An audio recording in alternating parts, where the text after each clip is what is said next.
अंतर्राष्ट्रीय जैव विविधता दिवस 2025 के अवसर पर पर्यावरण, वन एवं जलवायु परिवर्तन विभाग बिहार सरकार की ओर से आज यहाँ राजधानी वाटिका में निबंध प्रतियोगिता का आयोजन किया गया है, जिसमें विभिन्न स्कूल के बच्चे भाग ले रहे हैं और अपनी प्रतिभा का प्रदर्शन कर रहे हैं। निबंध प्रतियोगिता के अवसर पर नमस्कार जी, अपना परिचय देंगे। मेरा नाम मुस्कान कुमारी है और मैं मिडल हाई स्कूल की स्टूडेंट छात्रा हूँ और तथा हम लोग के यहाँ स्कूल से नोटिस आया था इसमें भागीदारी लेने के लिए। तो 2021 में एक थीम भी निकला था जैव विविधता के लिए कि वन बचाओ आंदोलन, वन बचाओ और पेड़ लगाओ करके ऐसे कुछ। तो ऐसे में हम लोग को बहुत सारे चीज़ हैं जो लिखने थे और पर्यावरण के बारे में बताना था कि हम लोग क्या कर सकते हैं पर्यावरण के हित के लिए और कितना मतलब मानव जो मनुष्य है इसका क्षति कर रहा है और कितना इसको आगे बढ़ा रहा है। आज का जो विषय था निबंध प्रतियोगिता क्या है? आज का विषय हम लोग का यही अंतर्राष्ट्रीय जैव विविधता दिवस पे मानव जो सक्रिय कार्य कर रहे हैं और जो उससे हानि हो रही है इस पे हम लोग को कुछ लिखना था, बस यही था। कैसा रहा? जी अत्यंत बहुत अच्छा था। ठीक, शुभकामना मेरी ओर से। अपना नाम बताएंगे? जी मेरा नाम आदित्य राज और मैं मिडल हाई स्कूल से। कौन सा वर्ग? Class 12 science. मैं यहाँ पे आया हूँ जैव विविधता के बारे में कुछ बताने के लिए आपको। जैव विविधता का मतलब होता है बायोडाइवर्सिटी। इसका मतलब होता है कि जितने भी लिविंग ऑर्गेनिज्म, पेड़ पौधे या हम लोग इंसान जो रह रहे हैं किसी क्षेत्र में उसको बायोडाइवर्सिटी कहते हैं। आज का जो बायोडाइवर्सिटी देख रहे हैं वो बहुत ज़्यादा हम लोग का बिगड़ चुका है और उसका कारण है, सबसे बड़ा कारण है मनुष्य। ये मनुष्य है वो आजकल बहुत ज़्यादा प्रदूषण फैला रहे हैं, जिस वजह से बहुत सारे जीव जंतु या प्लांट्स सारे मर रहे हैं। और हम सभी जानते हैं कि हम सभी पेड़ पौधे पे डिपेंड है और जानवर भी पेड़ पौधे पे डिपेंड है और बस तो इसी को बचाने के लिए मैं यहाँ पे कुछ अपने राय लिखने के लिए आया था। कैसा गया? सर बहुत अच्छा गया। बस मेरा यही कहना है कि सर सरकार को जल्द से जल्द इस पर मतलब कानून लाना चाहिए। सर आपको भी पता होगा कि इंडिया का पॉलिटिक्स सिस्टम और एजुकेशन सिस्टम बहुत ज़्यादा ख़राब है और मैं ये आपको प्रूव भी कर सकता हूँ कैसे। तो मैं बस यही कहना चाहता हूँ कि जितने भी सरकार है बस इस जैव विविधता के बारे में जल्द से जल्द एक्शन है बस। नहीं, जैव विविधता का जो ये हो रहा है ना, मतलब कि खतरे में आज जैव विविधता है। दूसरी बात है कि लोगों को जानकारी नहीं कि जैव विविधता जो है पेड़ पौधे और जीव जंतुओं से जानकारी नहीं है। मनुष्य को क्या लाभ है। मनुष्य मानव समाज के लिए पेड़ पौधों और जीव जंतु, सभी जीव जंतु, सभी पेड़ पौधों का रहना जरूरी है। कोई भी पेड़ पौधा या जीव जंतु व्यर्थ नहीं है, इसलिए हम सभी को सभी की रक्षा करनी चाहिए। बहुत सारे मानव के कारण बहुत सारे ऐसे जीव जंतु हैं और बहुत सारे ऐसे हम लोग के जो उपजाऊ औषधियाँ हैं जो विलुप्त हो चुकी हैं। हाँ। जैसे डोडो नाम का एक पक्षी हुआ करता था पहले। डोडो का अर्थ हुआ मूर्ख प्राणी।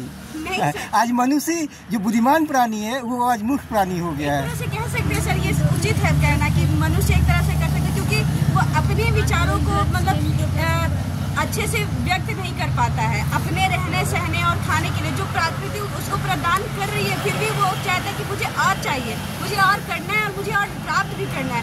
इस वे में वो ये नहीं सोचता कि प्रकृति की हानि हो रही है और हम जो कर रहे हैं वो अनुचित है। इस तरह से हम लोग प्रकृति के साथ एक तरह से अन्याय कर रहे हैं सर। हम लोग को जो पर्याप्त मात्रा में जो ऑक्सीजन होती है वो भी नहीं मिल पा रही है। इसीलिए मनुष्य के लालच के कारण आज जैव विविधता खतरे में है, साथ ही साथ जीव जंतु, मानव समाज और धरती माता भी खतरे में है। जी सर बिल्कुल। बहुत बहुत धन्यवाद। इसका सबसे मुख्य कारण मैं सरकार को ही दोषी ठहराऊंगा। सरकार क्या करे, हम सभी को काम करना है ना। सरकार क्या करे, हम सब बोलेगी। आप लोग भी भाग ली थी कंपटीशन में जैव विविधता। ये सभी बच्चे जो हैं जैव विविधता निबंध प्रतियोगिता में भाग लिया है और अपने विचारों को व्यक्त किया है। नमस्कार सर, ये जो आज कंपटीशन है उसके बारे में जरा बताएंगे दर्शकों को। ये जो अपना परिचय देते हुए सर। जी, मैं पटना हाई स्कूल का टीचर हूँ जी और आज 22 मई को बुलाया गया है बच्चों को और मैं बच्चे को स्कूल से। अपना नाम बताइए सर, अपना नाम बताइए। मेरा नाम अशोक कुमार हुआ जी।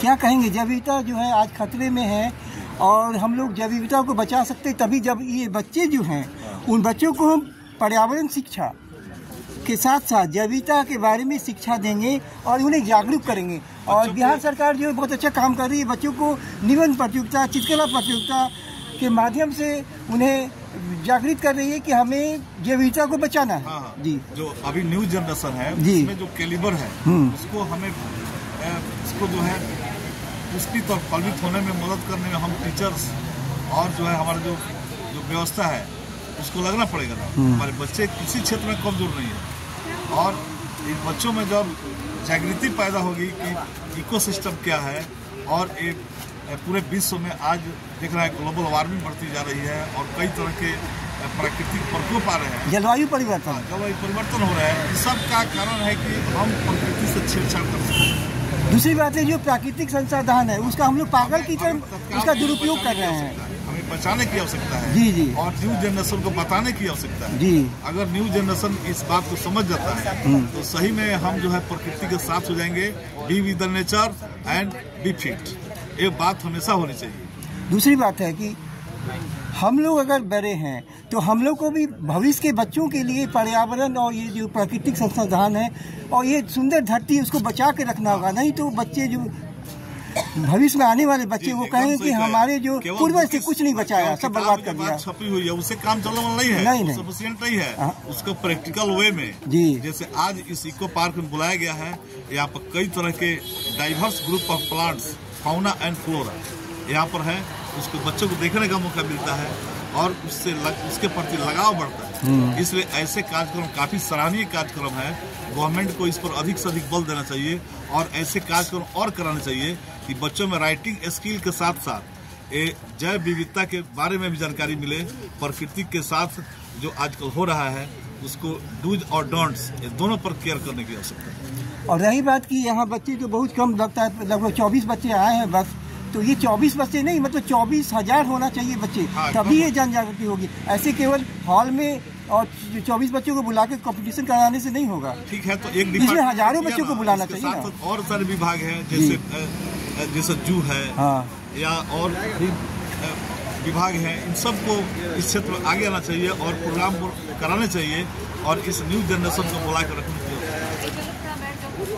और यह बहुत खुशी की बात है कि केंद्र सरकार और शिक्षा विभाग ने पर्यावरण शिक्षा को बच्चों के पाठ्यक्रम में शामिल करने के साथ साथ प्रथम क्लास से लेकर के यूपीएससी तक पर्यावरण शिक्षा को स्थान दिया गया। इसके लिए मैं सभी को हार्दिक धन्यवाद दूंगा, क्योंकि मैंने मांग भी किया था 1993 ईस्वी में और यह मांगी गई।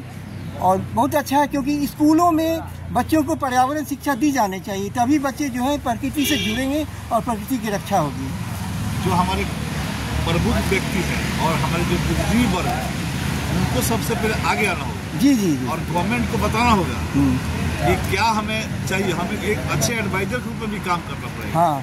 और गवर्नमेंट को जब इस बात को समझ में आ जाएगी और आ भी रही है, पहले से काफी सुधार हुआ है, लेकिन इतना से काम नहीं चलने वाला है। इसके प्रति और प्रोसेस को आगे बढ़ाने होंगे, तभी जाकर बच्चों में, नए यंगस्टर्स में समझदारी बढ़ेगी इसके प्रति।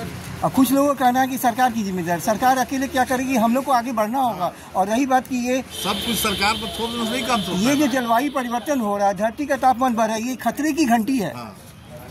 पेड़ों को काटा जा रहा है, उसके जगह पर नए पेड़ नहीं लगाए जा रहे हैं। एक बात और, जो पर्यावरण कानूनों का उल्लंघन करे उसके साथ कठोरतम कार्रवाई होनी चाहिए, उसे अरेस्ट किया जाना चाहिए। साथ ही साथ वो अमीर हो या गरीब ये नहीं दिखना चाहिए। पहले से कानूनी प्रक्रिया है, लेकिन इम्प्लीमेंट नहीं हो पाता है। अमीरों के साथ कठोरता नहीं होती है सर। सही, कानून के सामने में सभी बराबर, इसलिए जो दोषी है उसे सजा होनी चाहिए, तभी पर्यावरण संरक्षण होगा, जैव विविधता का संरक्षण होगा। जी, बड़े कानून की आवश्यकता है, छेड़छाड़ करें। ओके, थैंक यू, धन्यवाद सर।